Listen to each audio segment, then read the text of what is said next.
Welcome to the Protector Culture Podcast with Jimmy Graham. Jimmy is a veteran U.S. Navy SEAL, a former protective officer for the CIA Global Response Staff, founder and CEO of the Able Shepherd Program, a husband and father of four, and a personal friend of mine. Now here's Jimmy. Hey everybody, welcome back to the Protector Culture Podcast with Jimmy Graham. I'm your host, Jimmy Graham, and we got a special Zoom. He's not here. I wish he was, but new friend of mine, Mike Gerst with Prep EM Wild, and mutual friend Seth reached out to some of the folks that we follow, saw you, was a good fit, introduced us. We did a discovery call, and now we're on the podcast. How you doing, brother? Doing awesome. Thanks for having me. This is great. Yeah, man. Where are you located right now? And tell us a little bit about who you are and what you do. Yeah, so I'm located in central Pennsylvania. I'm a board certified emergency medicine doc, practicing emergency medicine for the past 19 years.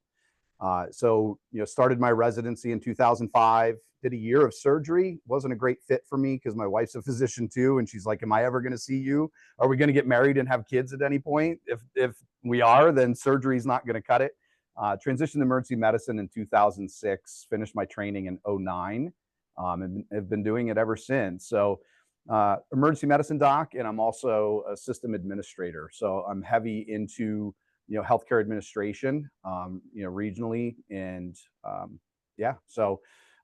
just a little disclaimer going into this, any of our discussions or topics are opinions of my own and not of that of any employer, past, present, or future, just to cover myself with that. So yeah, appreciate right. it. I get it, man. Got to cover the bases.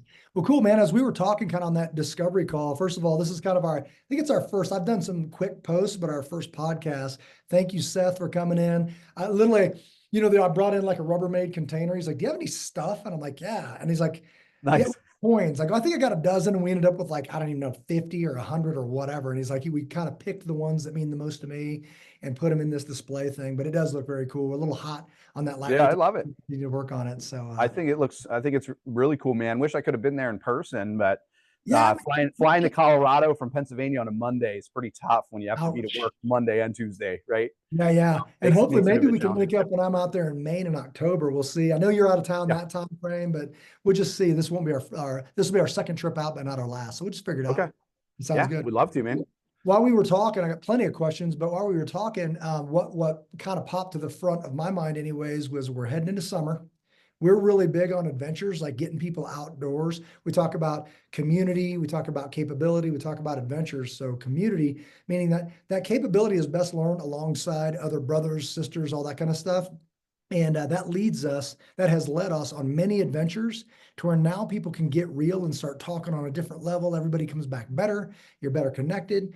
We talk about in the prepper side, or the prep side was, man, you're not going to call people you don't trust. Well, where do you earn trust? Well, right. The way that a lot of guys are unlocked is in adversity. Like if I'm helping you pull your motorcycle out of a river, man, there's a connection there, right? If your kid goes down and I pull it off of him and carry him back to camp, there's something that happened there. It means this guy's got me. This gal's got me, right? So we do this quite a bit. Every summer, we've got several going on. Same with this summer. And a lot of us, I shared a story with you about a daddy-daughter camp out, Christian-based thing. We're getting after it, doing the thing. It's amazing. And one of the dads just made a mistake. The water hole was here. Everything else is like 6 inches. He missed it and dove head first into a rock, right? I mean, it cut him to the bone 2 spots. When he rolled his head forward and then gashed him again. And we had a serious thing on there. We had to get him to the emergency room. So that thing, if you could just take it from here, and some of the top things that come to your mind that most lay folk like myself, I was an EMT back in the day. The Wild West days. Yeah. And then even people see, and then getting hands inside of pigs and doing man, when you're really looking at arterial bleeds and doing it, man, I learned so much during that. But even now, Rusty, and what should we know going into the summer? Well, going into the summer, when we look at any outdoor activities, what we prepare for are the most common things we're going to encounter. And that's going to be exposure to elements. So summertime, you're going to be faced with heat challenges, right? Whether it's heat exhaustion, heat stroke. I'm going to be challenged with a lot of the typical, sprains, strains, possible fractures, especially if you're out on motorcycles. So kind of brushing up on that, how to stabilize an extremity, what is a concerning, extremity injury that you need to be a little more aware of. bites, stings, anything exposure to that, the environment always brings the possibility of an anaphylactic reaction, hives, that type of thing too, especially when you're rolling with a big group. I was just with a big group down in South Carolina. I don't know if you know Bert Soren and Sornix, but he holds a thing every winter called Winter Strong. And as we're down there, it's all of a sudden somebody screaming, does anybody have an EpiPen? And I'm always rolling with 2 of them because one is none in preparation, right? Whether we're talking about medication, tourniquet, kits, whatever, it's like I always carry multiple with me. You just don't know what you're going to encounter. So with your adventures here, common things, exposure to elements, sprain strains, abrasions, lacerations, right? So recognition of what is a serious laceration, what are those lacerations that we can tend to in camp, not pull out and go to a hospital, right? Same thing with sprain strains, those types of things.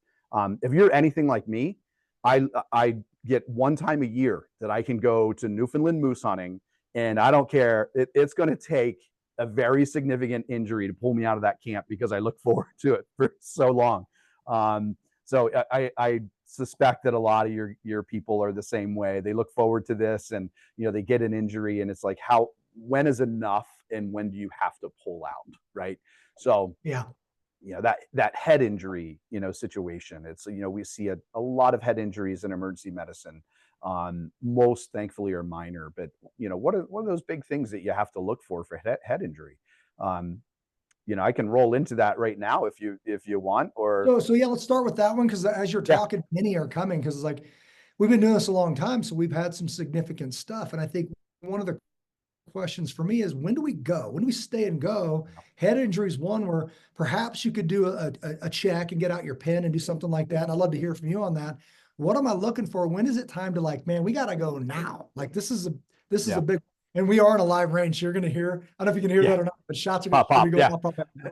I love that. I love it. We'll see what the listeners. I think it's really cool, man. I do a lot of shooting. I've got a couple hundred acres here in Pennsylvania, have a pistol pit and a long range and all that stuff. So I'm constantly at it with the kids and with friends that come over. So not a disruption at all. So head injury. When is it time to go with a head injury? And the recommendations are any loss of consciousness. Now, in reality, I'll tell you that brief loss of consciousness doesn't mean significant pathology or something going wrong in the brain. Okay. But to play it safe, if you have somebody that's knocked out, they're out for minutes, it's best in that situation to get them out and get them to emergency department. Right. So loss of consciousness, but you don't have to have a loss of consciousness to have a significant head injury. You can have a head bleed without getting knocked out. I've seen that many times. The most common thing we deal with is concussion. And I think one of the things that's the perception that society has is that we have to go to the emergency department to diagnose concussion with a CAT scan. CAT scans do not show us concussion. The reason we get a CAT scan is because we're looking for blood. We're looking for that bleed. We're looking for a hemorrhagic contusion, or what we call a bruise, on your brain that could turn into something more significant later. The big things I always warn my patients about, we see these a lot in kids, right? Kids are playing soccer, football, trampolines, motorcycles, you name it. They whack their head. They're brought into the emergency department. Like, I need to know if he has a concussion. I want a CAT scan now. But big things, loss of consciousness. I'll let somebody vomit one time just because of kind of the adrenaline rush. The adrenaline lets down, you get sick to your stomach, your heart rate's up, all of that, that goes along with adrenaline, and you just get super nauseated and you may throw up. So 1 or 2 times throwing up, I'm cool with. If you're persistently vomiting, that is a telltale sign that there is something very serious going on and you need to go. So somebody whacks their head, comes off a bike, and then they start vomiting, get them out now, right?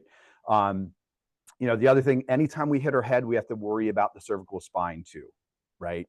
So, there's criteria that we use in the emergency department to kind of drive us towards, do we need imaging or not? So you said, you were an EMT back in the day, right? So I trained 20 years ago, and we would clear cervical spines with what we call a cross-table lateral x-ray, right? As somebody's laying on the table, we'd shoot an x-ray through, look at their spine and say, oh, that looks good.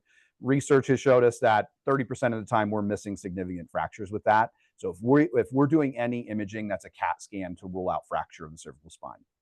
There's some criteria with that. If you notice on any of your crew that they have midline tenderness of that spine over the spinous process, you know, those bony pieces that stick out, that you can put your thumb on as you push down. If they have any pain there, done deal, you need imaging.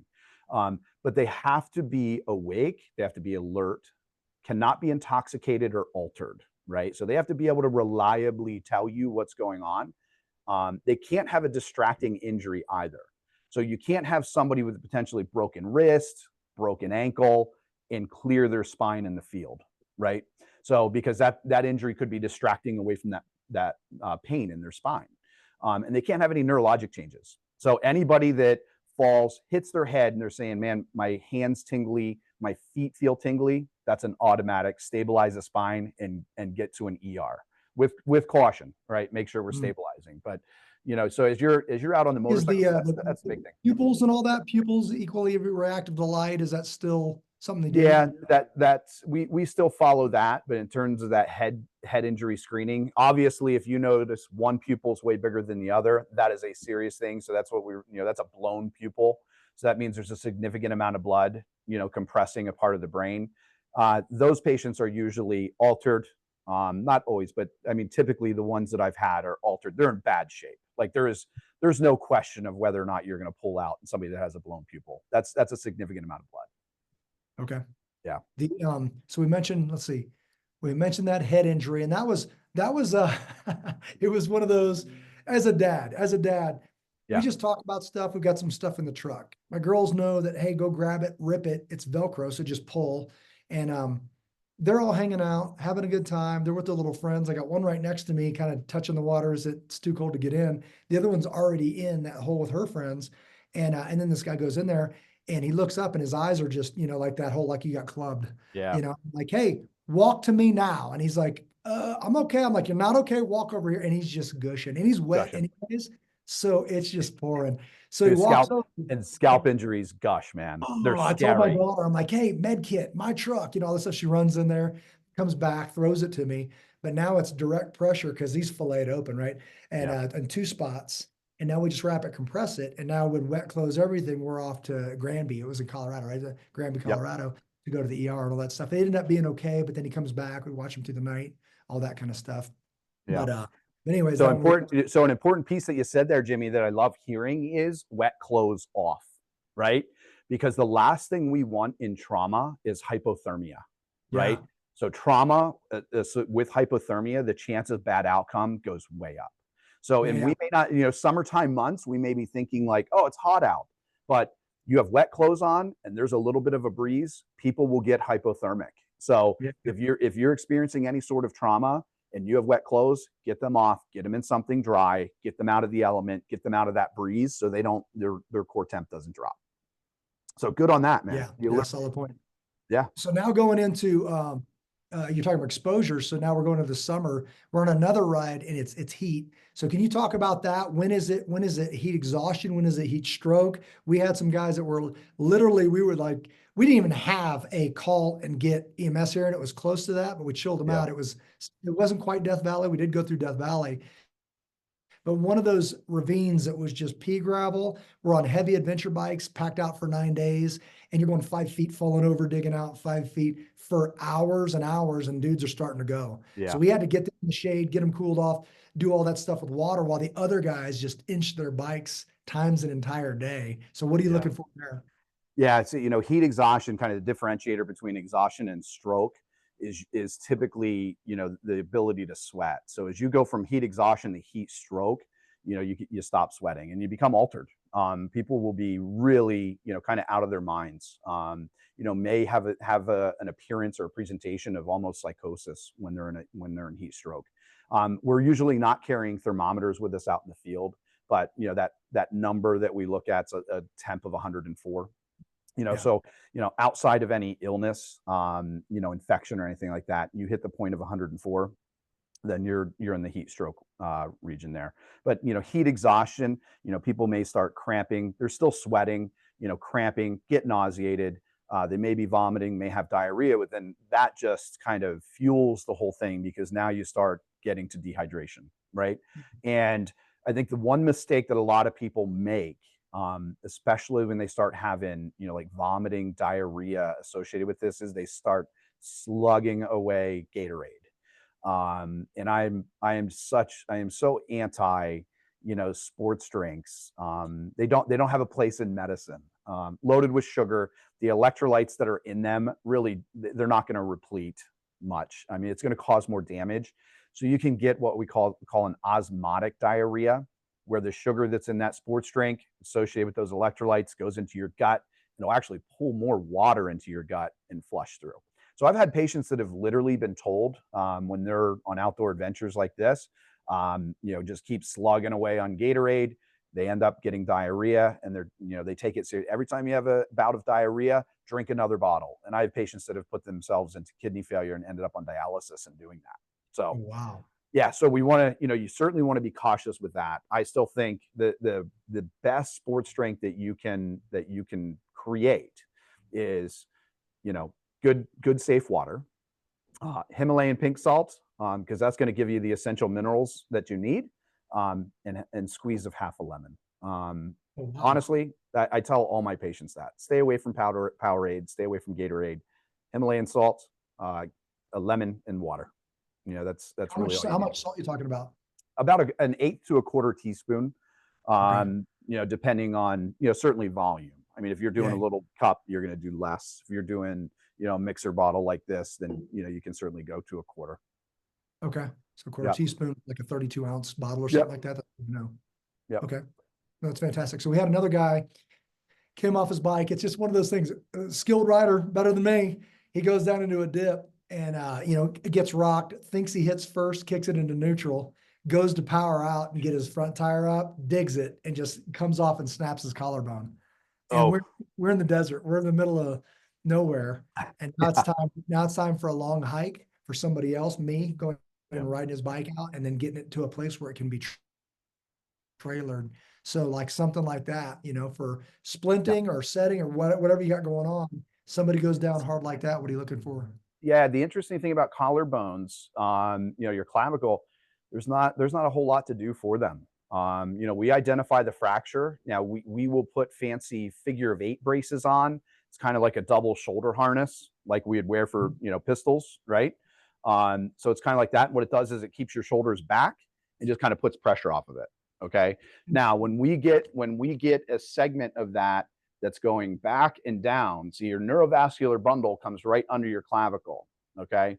So if you get a fracture through there and the segment is pushing back and down, it's pushing up against that artery, okay, under your clavicle. And over time, it may not happen right away. You may not lacerate it right away, but over days, that can actually, the pressure on it can erode through the artery, and then you have an arterial bleed under your clavicle. So seen those, it's not very common, because typically people are running, they sense a broken bone, they come to the emergency department so we can diagnose this, and then, give them the diagnosis and then get the appropriate therapy. But they're not commonly operated on. We used to do those surgeries, like 15, 20 years ago. They had these fancy little plates for them, and you'd go to the OR. What we found is they failed significantly. There was a lot of failure with them. Plate would erode through the skin. So it's splinting, figure of 8 splint. So I figure, is it something that you could palpate and then maybe, so are you saying if you think it's that, is it good to do that figure 8 in the field?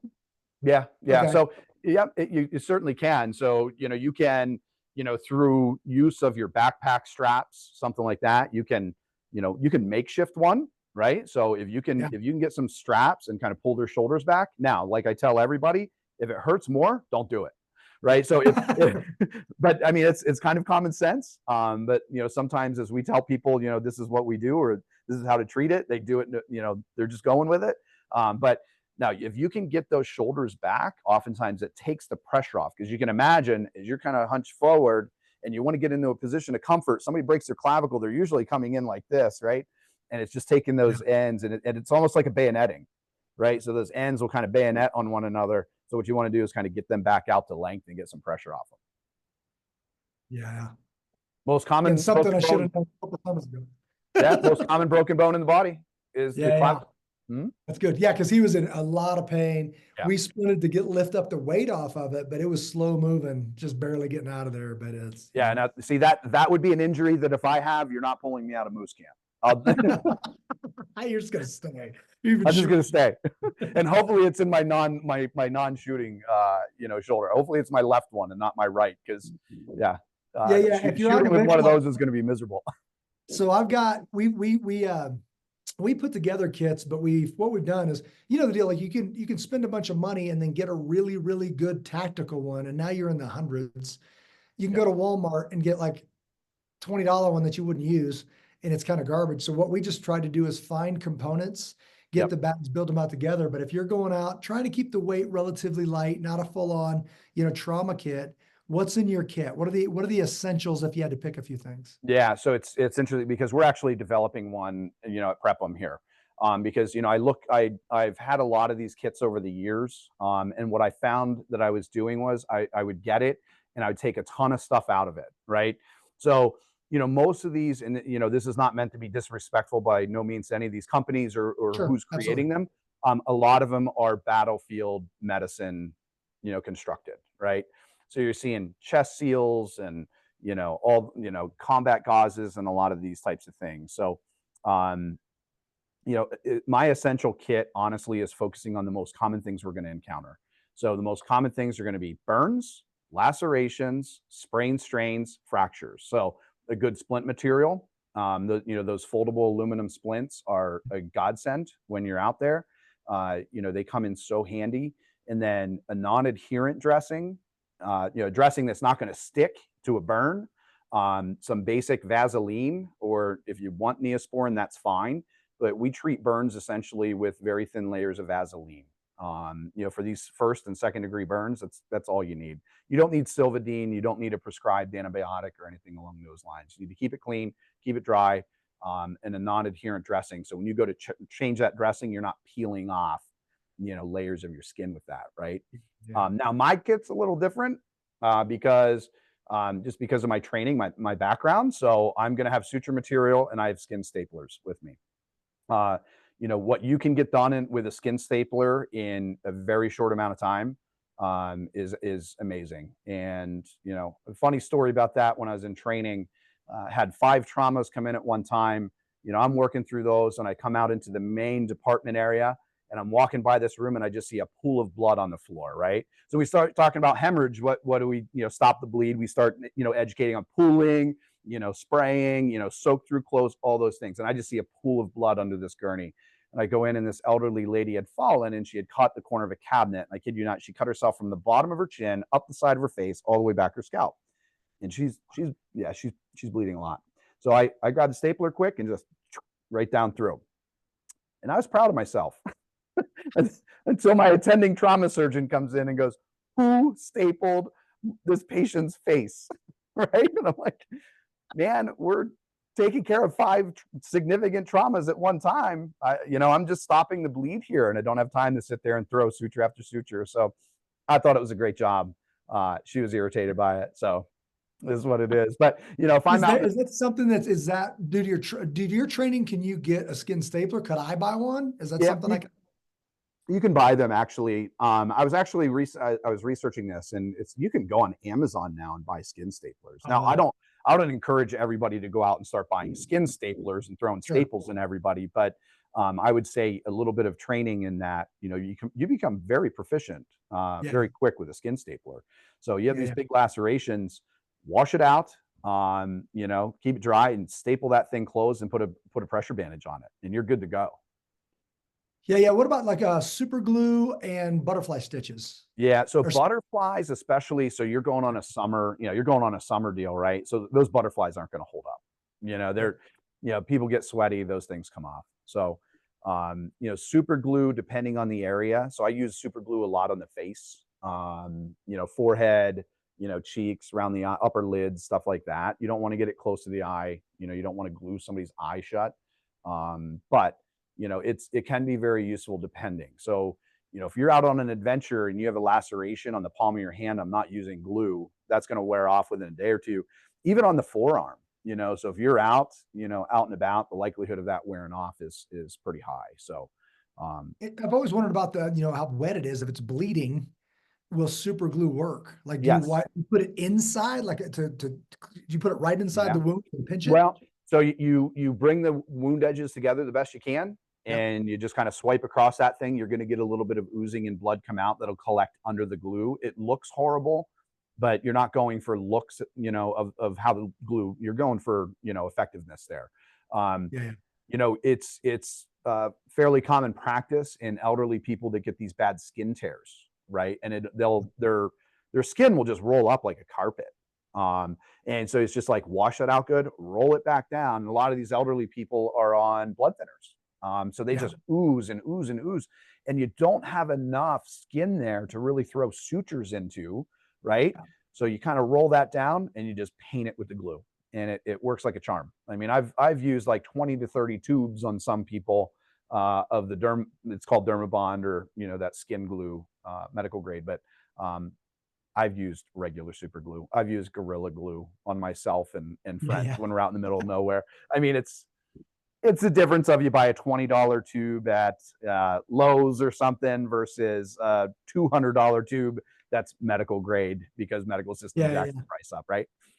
So So are you Kirkuks or like the crinkle gauze, or do you like the S-fold?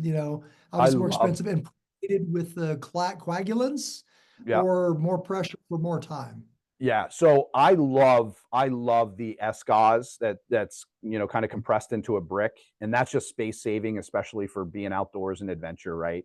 Kirkuks is bulkier.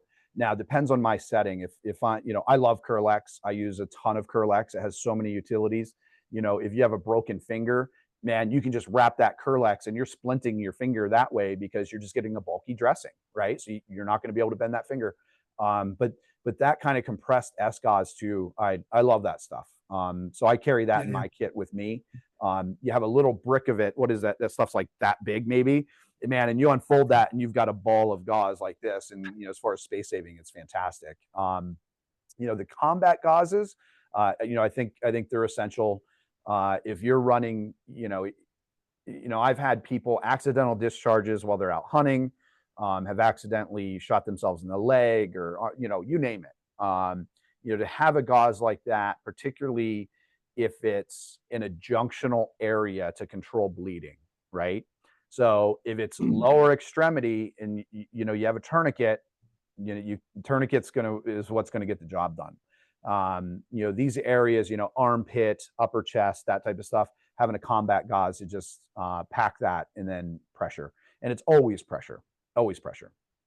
I mean, this, Jim. I mean, your background and stuff. It's we train and we train and we train, but until you face that event, you really don't know how it's going to go, right? I remember the beginning of my training. It's like your classroom and you're training, and then the first trauma you step into, you're like, whoa, right? I don't know if I'm ready for this, and everything kicks in. It's so funny.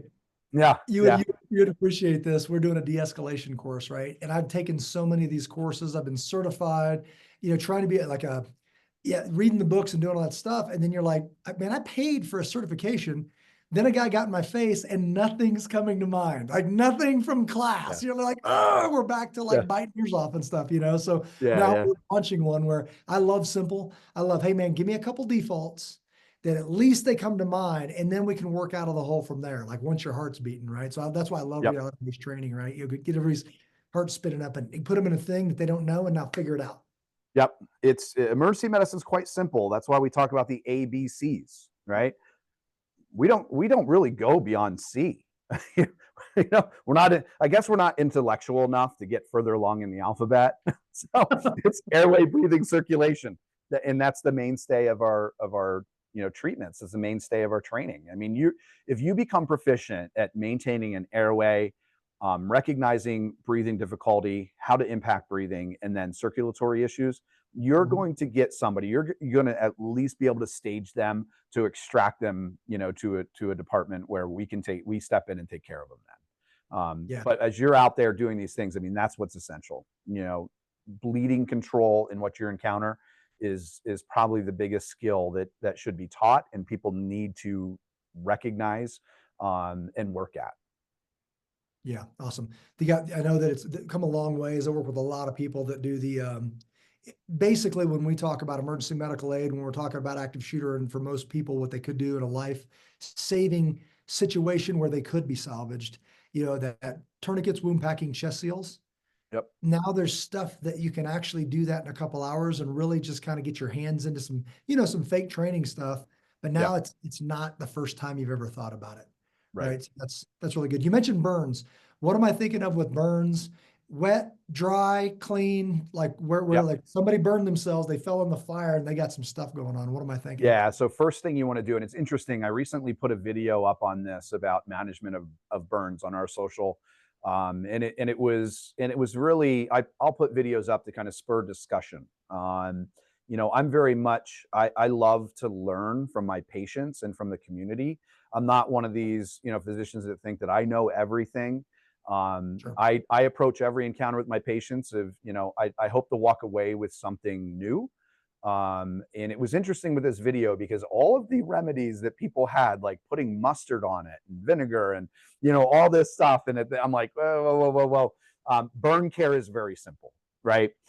You burn yourself, you cool it, right? You don't put ice water on it. You don't put ice on it, because the problem with that is you may go from a burn to a, frost nip, frost bite scenario if you're putting ice on there and forget about it. So and studies actually do show that when we put ice on burns, what you're doing right away is you're limiting blood flow to that area. So healing is going to take longer. So it's really just cool water, run it under cool water. You want to make sure that it's clean water. I wouldn't, dunk somebody in a stream that, you don't know what's upstream, just like we don't want to drink water because we don't know what's upstream. Cool water, make sure it's clean. And then, like I said before, a simple Vaseline, I usually carry those little packets of Neosporin with me. And that's perfectly fine too. It's really just thin layers of that, a non-adherent dressing or dressing that won't stick, and wrap it. And you just want to keep it clean, dry, intact. I'll typically tell people with burns like that, leave it wrapped for the first 48 hours. After 48 hours, take that down, see how it looks, gently clean it, with some lukewarm, soapy water. Don't scrub it. Do not put peroxide on it. I see more people put peroxide on burns and think that that's burn therapy. It is not. I went through this with a family member here recently. He had been putting peroxide on it for a week straight, and he had no idea why the wound edges weren't healing of his laceration. So peroxide actually kills the good skin cells that are trying to form, right? So we don't want to do peroxide on those. And really just clean, dry, intact. I mean, burn care is so simple. We're dealing with, first degree would be like a sunburn, right? Little aloe on that, something for comfort. Tylenol or Advil. Advil will help with the swelling. Tylenol is going to help with, kind of the heat of it, because it's what we call an antipyretic, right? And then, second degree burns, you're getting that partial thickness. That's when you start blistering. Do not pop blisters. People are so tempted. So many people, I don't know where this started or how it started, but they have this sense that the blister has infection in it. You want that blister to remain intact as long as you can, because what's happening under that blister is those new skin cells are forming. So by the time that thing pops on its own, you're going to have a new layer of skin that's already forming. Remember, our skin is our first protective barrier to bacteria and infection. So we don't want open areas, especially if we're out there for a couple of weeks. You don't want anything open. And then full thickness, third degree, that's when you're getting into the dermis, or you're starting to get into the fat, the muscle layer. Fourth degree burns are rare. We'll see those in significant electrical injuries, entrapments, vehicles, car fires, things like that. And that goes all the way to bone, those injuries. So you're not going to manage fourth degree, and you really shouldn't be managing a third degree out in the field. Difference between third and fourth, is that like char on fourth? Yeah. So fourth, you'll get that char, and then you're just burnt all the way through the muscle right to bone, right? So you'll burn nerve. So, and that's the interesting, so it looks horrible, but because you're burnt all the way down to that bone, you burn through the muscle, you burn through the nerves, not a lot of feeling there. So it looks horrible, and patients are just like, hey, I'm fine. So that's a significant one. Like, get out. when you're on the back to the gauze for a second. Oh, go ahead. No, I was going to say, at any point, if you're staring at bone, go, get out. It's time to go. It's time to go. Time to go. Time to go. Write that down. If you're looking at bone or skull, it's time to go. You're staring at bone or gray matter. If you're staring at some brains or bone, you got to go. The back to gauze for a second, because there's two schools of thought, and sometimes we prefer the non-coagulant, like the what is it, quick clot, or like the where it's impregnated into the gauze.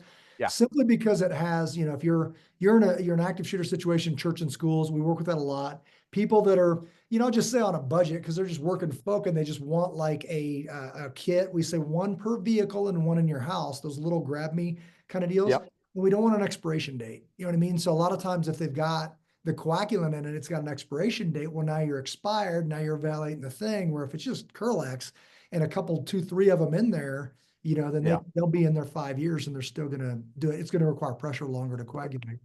Yeah, I agree with you completely. I typically don't have quick clot with me, for those reasons, and I'll challenge, expiration dates on medical supplies. Sure.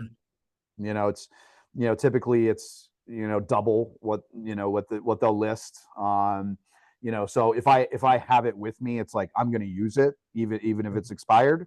Yeah. What's really the risk of it? If it activates and it works, great. If it doesn't activate, all right, well, then you need to go to plan B and, just pressure and pack and pressure, which you're doing anyway. But no, I love Curlex is my go-to. Like I said, I can do so much with Curlex.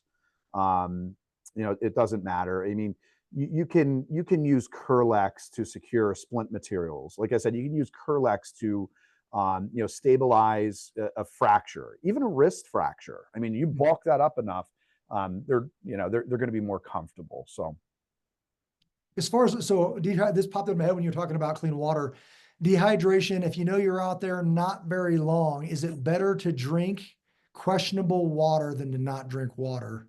Meaning, once it hits your gut, jams you up. It's like if you're already not dehydrated and you're out of there, and now you can deal with that. And then the same question for infection. It's like, hey, it's going to take a while to get infection, and we're going to be out of here in a day. What say you? Yeah, I mean, so if I'm going to be out of there in a day and I'm pushing dehydration, questionable water is going to be what you have to do. I'm always going to have a striker with me. I'm always going to be able to start fire, and I'm always going to have something to boil water in. Yeah. So at no point as we're out there we should be prepared, water essential, right? You're familiar with the rules of 3, I take it, right? So when we talk about the rules of 3 in preparation and outdoor medicine, it's 3 minutes without oxygen, or 3 hours without, structure to protect us from the elements, 3 days without water, 3 weeks without food. I always say, but only a second for a man without hope, to where they're not going to survive, right? So, hope is most essential. But when you think about 3 days without water, it's not that long. So if we're anticipating we're going to be out there for greater than 3 days, we should be prepared. We should be packing something in which we can boil water if we need to, right? Because people usually underestimate how much water they'll need, particularly as we come in the summer months. They'll throw in their big Yeti bottle and, a few water bottles, and they think that they're set. And then they get out there, they've got gear on, they're hiking, they're sweating like crazy, and they burn through their water on day 1. And then you're into, a real dire situation there. Right. Yeah. So if I'm doing it, on the back end of that, you get in some questionable water, and you end up with, infection, antibiotics can treat that, right? That's a whole nother, essential antibiotics and things that we should have out there with us. Traveler's diarrhea, the typical diarrheas, we can treat with ciproflagyl, that type of thing. You end up getting beaver fever. What are your thoughts on that? So on antibiotics, I know that there are kits out there that are available now. What are your thoughts on this for travelers to get something like antibiotics? And I know this is going to be my next, I've got 2 more major points here. One of them is going to be, I'm going to Spain with my daughters. Yeah. Is that something to think about? I definitely would. So I'm in favor of it. Now, here's the problem. You have to exercise some restraint with it though, right? And this is where these kits that are being sold, that just giving people medications that they can use at will, it poses some risk and danger, because you're putting a chemical substance into your body. Anytime we take a pill, there's a chance of, side effect. There's a chance of allergy.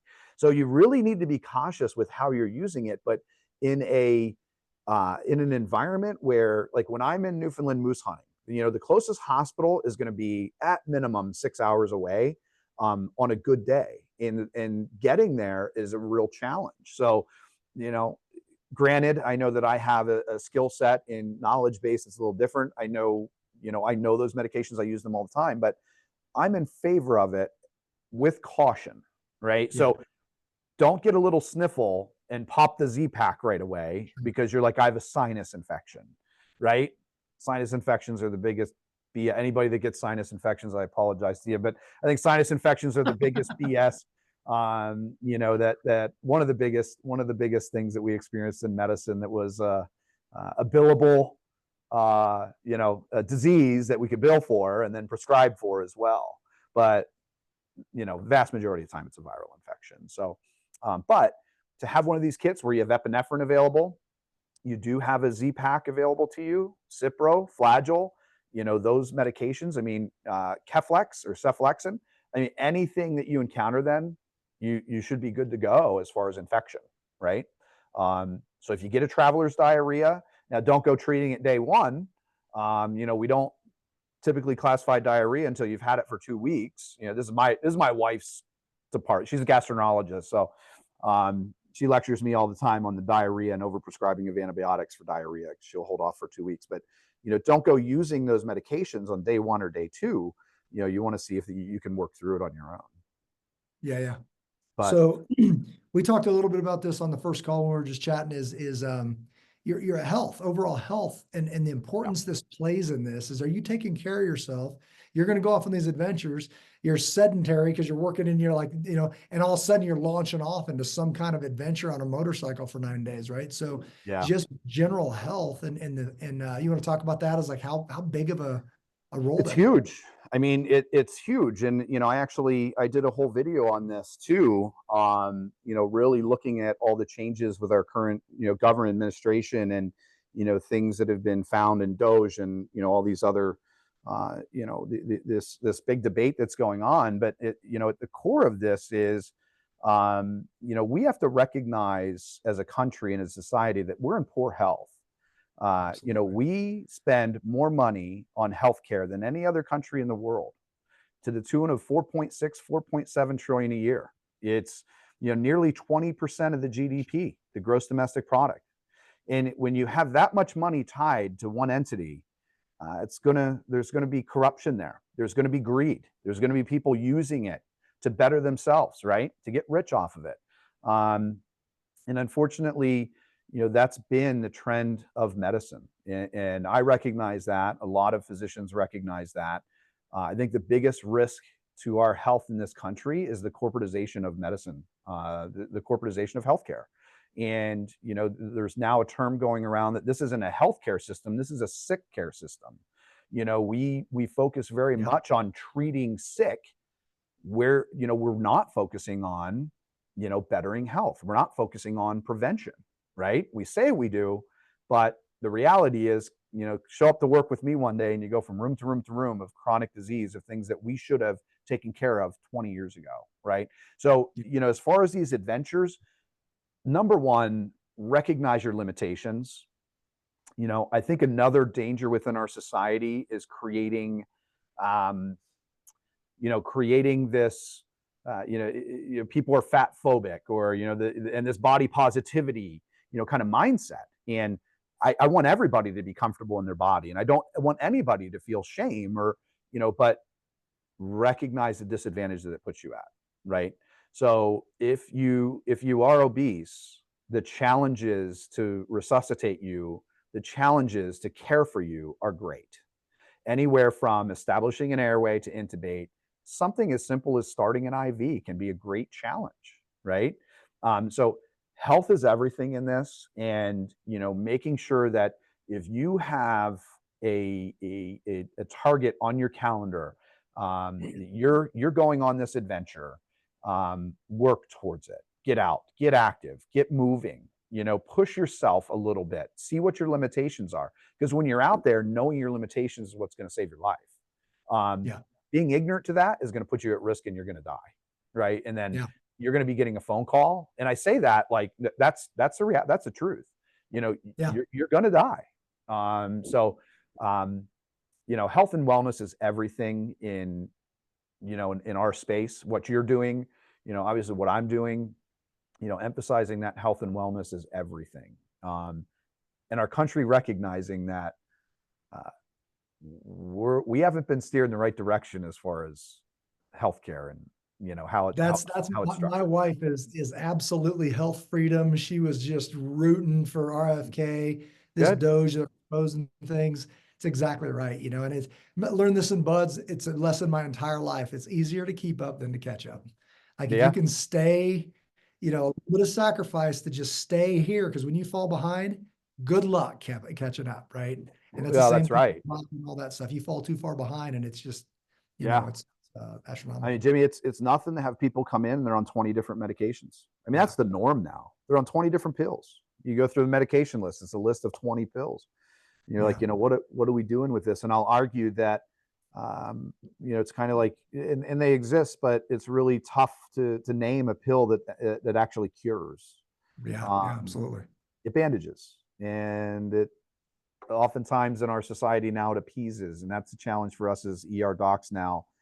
People have an expectation of I'm going to go to the ER and I'm going to get prescribed something, and if you don't, well, then that ER doctor doesn't know what they're doing, and they're a bad doctor, and they don't, you know what I mean?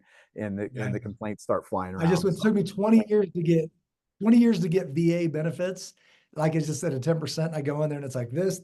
I'm like, man, I don't even go to the doctor. I'm like, if I go, I'm probably crawling in with like body parts hanging behind me and stuff. And I'm like, hey man, can you staple this back on? It's like, that's an interesting concept, Jimmy, like catastrophic coverage for healthcare, right? So we have these healthcare insurances where we pay these premiums, and now it's, people are being denied and denied and denied. So like you're a lot like it's got to be bad for me to go seek care because it's got to be catastrophic. So anyway, you're gonna ask something. We did that through a Christian. It's like a Christian catastrophic coverage deal, just because we're like, hey, we're healthy and we need to. There's no making this business. So we risked for years and years. It's still right. Getting up to a spot because we just simply chose to invest everything into an endeavor that we were led to by God, and like this is what we're going to do. And by the grace of God, we're still here and still healthy. So that was our particular road, right? So we could have a 2-hour conversation on nothing but healthcare economics if you want. You probably should. So my listeners know that I'm heading to Spain with a 17-year-old and a 15-year-old daughter. Yeah. Right. So on this, it's the Camino de Santiago. You can look it up. It's an amazing pilgrimage walk. I'm doing it not for St. James. I'm doing it, for a Christ-centered endeavor with my daughters to just get to know them and connect. So here's basically what we're doing is walking 10 to 15 miles per day. Across the northern coast of Spain. We're taking the Norte, so the Camino de Norte, tracking and then going south into Santiago. So think, summertime, think walking across the coast, think blisters, dehydration. I was just going to say your number one risk already is blister. Right? You already said we're not breaking them, right? We're what is it called? Luco tape, something like that. Yep, Luco tape. We used to call it moleskin, right? So moleskin, and they're different, right? Is one's kind of furry and one's slick. Yep. So we used to call it moleskin, and that's just so. I think that my greatest piece of advice is make sure you get comfortable footwear and you're using it before you go. I've seen so many guys come into a camp with a brand new set of boots, take them right out the box, and start hiking 10 miles a day. And by day 2, they feel like their feet are falling off and they've got blisters everywhere. And then, with blisters come the risk of infection too. So, with you doing this pilgrimage, it's going to be essential. Comfortable socks, even double up on socks, and make sure that we're using that footwear before we even head out to see if there's, any give, if there's any slippage or anything like that, so we can prevent those blisters. you do get a blister. So, that leukotape, that moleskin type stuff over top of that will be protective and help you continue on. Yeah. And there's water as I'm reading up. I've never done it, but I've studied it plenty. Water all along the way, clean, drinkable water. They've been doing this over 1,000 years, right? So they've kind of got that part figured out. Foods, what do you think? Imodium? Is that enough? Yeah. So Imodium, right? So yes, diarrhea is extremely inconvenient. Okay. But what I like to look at is look at why the diarrhea is occurring. And you have to kind of look at, our body's response to what's going on. Our body's responding because it says, hey, I don't like this. I've got a virus, I've got a bacteria in here, and it's trying to push it out. So when we interfere with that and we start slowing down that transit, and look, like I said, diarrhea is inconvenient, but as we slow that transit, we can actually set ourselves up, for more risk. There's something called toxic megacolon. We see that in C. diff infections that you can get either community acquired or because it's a bacterial overgrowth from use of antibiotics. And then people take Imodium, slow that transit. They end up with a toxic megacolon, which is a serious emergency. It's just your colon is infected and you get septic and you can die from that. So I typically caution against Imodium or loperamide. That's a generic loperamide. I caution against it just because our body's trying to tell us something. It's trying to tell us that something doesn't belong here and get it out. What you have to do is make sure that you stay up on hydration. And going back to what I told you about sports drinks, I don't know about you. I think we're pretty close in age. I just turned 47. So when I was a kid and you had the GI bug, your parents came home with gallons of Gatorade and ginger ale and all these things to hydrate you up because that's what they felt they were doing good, right? They thought that was good.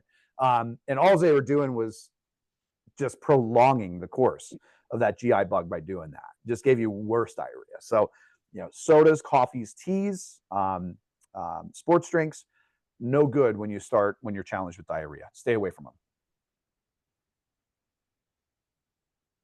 Should I take some Himalayan sea salt? I would. Like we're trying to stay light, or could you just? Okay. I would. I mean, and lemons are everywhere. Yeah, and salt tabs exist. They have salt tabs. I think the Himalayan salt, when you look at the minerals that's associated with it, that's all the important stuff that you're going to need for replenishment.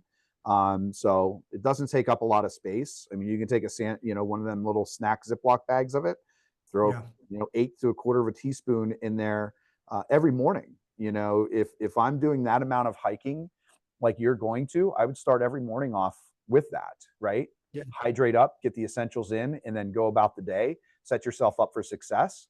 Again, so you're not getting behind, right? So once you're at that point and you have to catch up, good luck. It's going to be miserable. Last topic that my listeners are going to love, and then obviously we'll just share this everywhere and promote what you've got going on. We'll finish with that. But the people threat. But we were out there, on a motorcycle ride, and then here comes all these vehicles. And it was Mexican dudes because they have Mexican flags and music, which I don't care at all until they start flipping off kids. They're all armed and they're flipping off little children. And then it dawns on me, man, we're greatly outnumbered and I need to be thinking about this, right? Yeah. Well, you do. And, I'm on the business end of when those things go bad. And 20 years, 19 years of emergency medicine, I've seen the worst that humanity has to offer. Right. And I've seen I can say at 19 years, I think I've seen it all at this point, of what people are capable of doing to one another. So as far as people threat, when I'm with my kids, my wife, I'm always on alert. And that's something like my wife will say all the time, I wish you would just relax and take it in. And whenever I'm traveling, I don't ever feel that I can. It's, the human trafficking aspect is real. We are oftentimes that first line of defense. We're oftentimes those providers that are recognizing when it's going on, and we have to kind of sound the alarm on that. We recognize, humans are the worst threat to one another. We can sit here and we can talk about preparation and, blister prevention and burn prevention and all these other things. The worst threat that you're gonna, that you can encounter is, other people like that. So, yeah, that mindset, and that's what you're doing over there, because, since you and I had our discovery call, I've been on your website and looking at your videos, and, it's adopting that mindset in the training to be able to recognize and respond, right? That's essential. Yeah. I had a similar situation. I took Yeah. my daughter, she's 17 now, but 2 years ago, took her to South Texas to hunt whitetail. And you're 30 minutes from the border during a time where the border is completely open and there's people flooding across. And the guide goes to drop us off at our stand, and he goes, hey, if you see a group of people come across here, just kind of ignore it. He goes, last week there were 15 of them armed that came across the set that we were hunting. And I was like, at the time, I'm like, I have my 15-year-old daughter with me. And it got real quick. And they told me, a few weeks before that, one of the hunters went to get in the stand, and there was a dead guy laying in the hunting stand. Whether somebody had killed him or he had died of exposure or what, but opens the door and there's a dead guy sitting in a chair. So Oh, wow. I'm vigilant about that. I'm hyper aware. I'm always on the lookout, and I can't emphasize that enough. And that's why, your training, combination of good medical response training, is going to give you the best possible outcome if that situation does arise, right? You have to be able to recognize and defend yourself, but then you also have to be able to step in and manage that until you can get somebody out.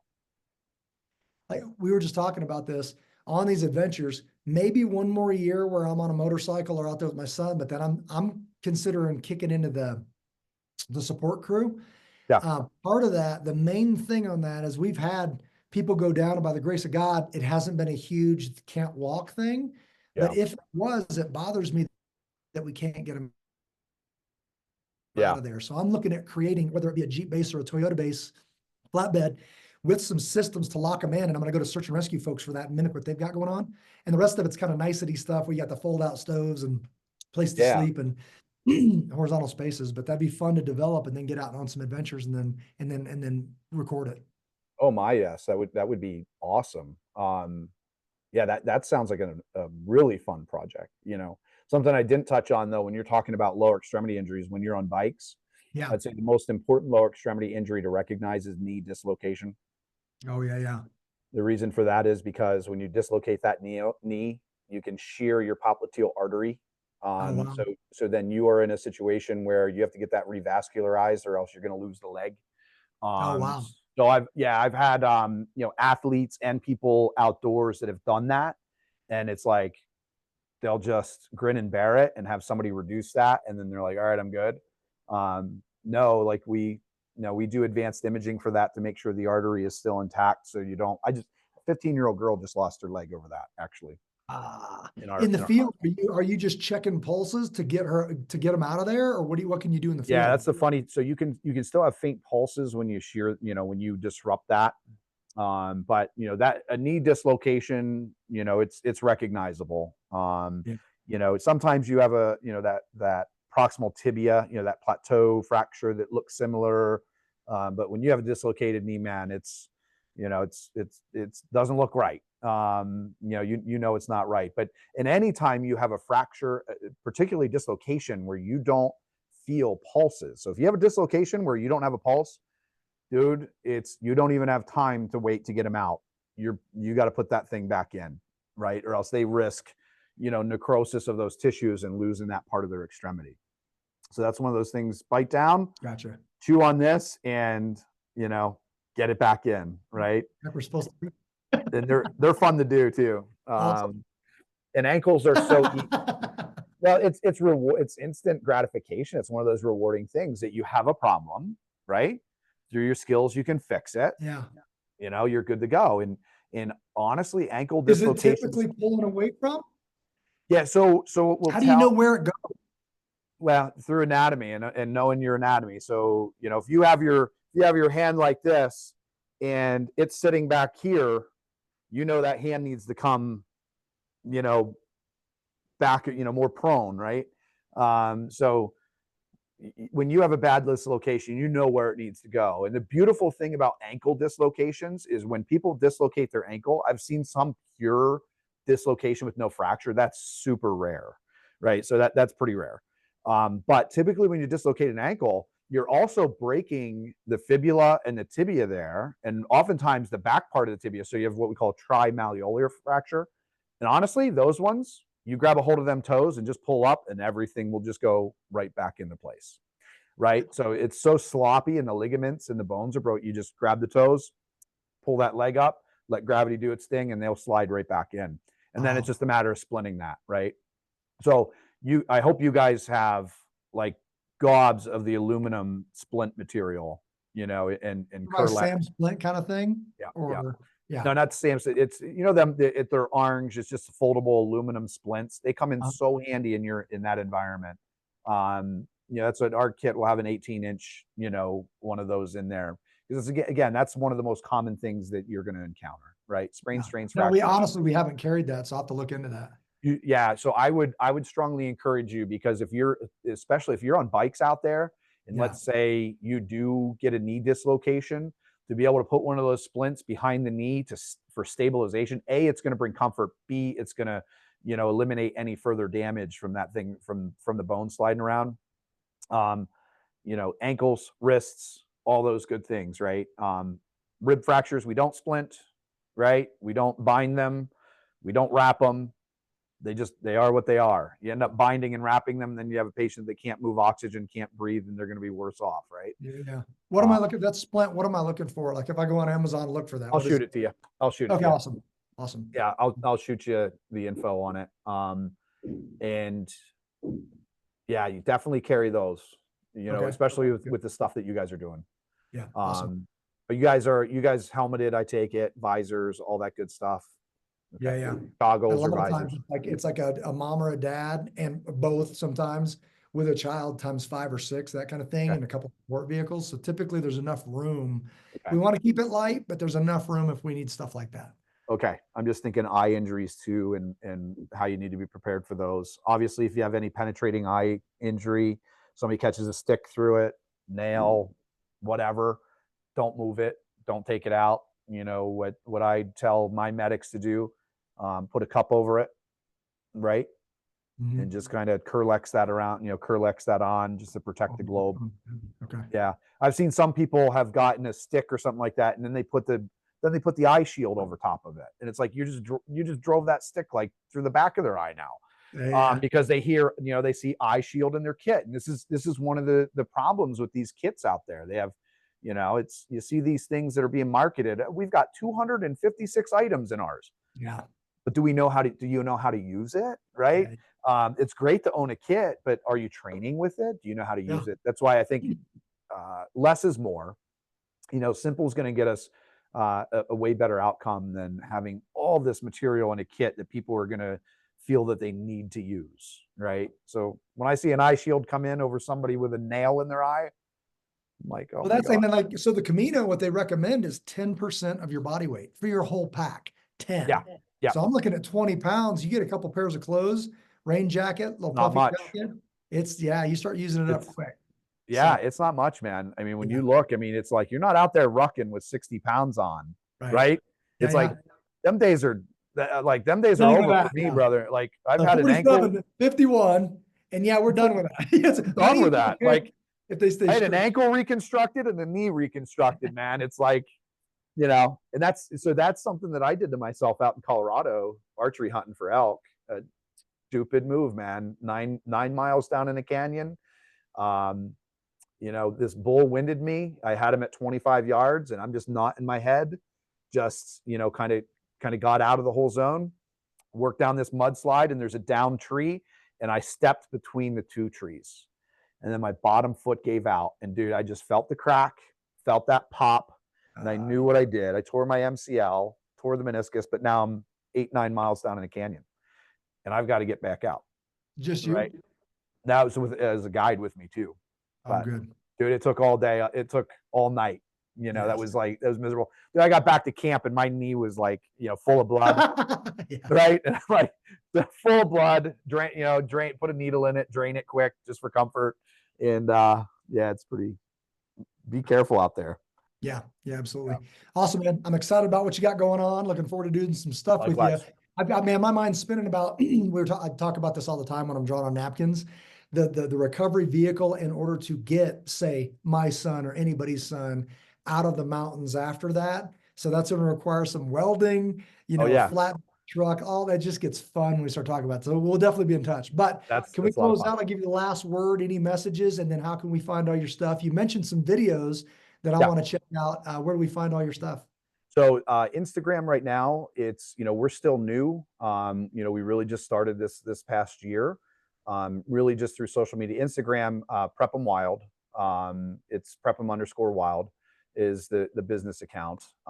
My personal account is Mike Gerst 35. I try to keep my personal stuff on that one and keep the Prep 'em stuff on the Prep 'em Wild account. We'll be starting YouTube, and then, we're doing some work with some high schools. I think that the greatest asset within our community is our youth, and creating assets with them, working with them and instilling the confidence to be able to respond. I think it's just going to make us all a better community, better society. Because the chance, if I'm out with my 3 kids, that something happens to me, they are at that point my saviors. They have to respond. So working with our kids is essential too. And then there'll be more coming out here, in the coming year. We're working on a lot of collab stuff, coming up. So, just trying to take our combined between Jeff and I, 30 years of EM experience, and, giving back to the community, because we understand healthcare has become a very confusing, scary space. And, Jimmy, something that you said in the beginning was, who do you trust, and how do you gain that trust? And this is our way of trying to develop the trust and get healthcare back to the roots of having an impact on community, and having that trusted resource of, when we provide advice or we provide guidance, that that it's been researched, that that we're going to steer you in the right direction. Yeah. That's good, man. I appreciate it. And thanks for taking the time. Great to have you. Like I said, I look forward to doing future stuff. And guys, from Mike Gerst, Prep 'em EM Wild out in Pennsylvania, and Jimmy Graham with Able Shepherd here in Denver, Colorado. Catch you on the next one. Love you guys. God bless each and every one of you. Take care of one another. Awesome. Thanks, Jimmy. Hey everybody, thanks for joining us again for another episode. Please be sure to follow us and support us on all of the social media. That's Facebook, YouTube, LinkedIn, Instagram. All of that starts by visiting ableshepherd.com.